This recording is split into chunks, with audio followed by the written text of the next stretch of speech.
Tired of wasting money at salons? Are painful, ingrown hairs affecting you? Let's fix that properly. In under a minute, I'll show you the pro technique. Get ready for smooth, bump-free skin right at home.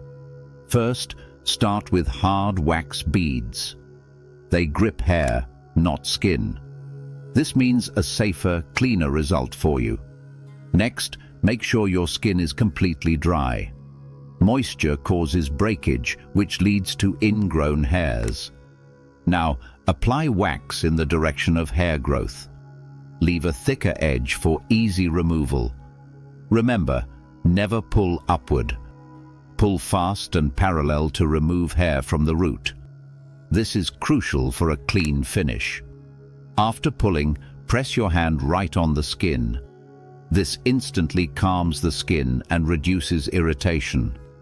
Avoid heat, workouts, and tight clothes for 24 hours after waxing.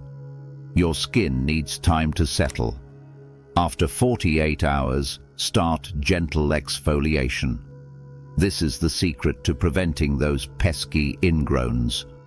In summary, remember to use hard wax, ensure dry skin, and follow these steps.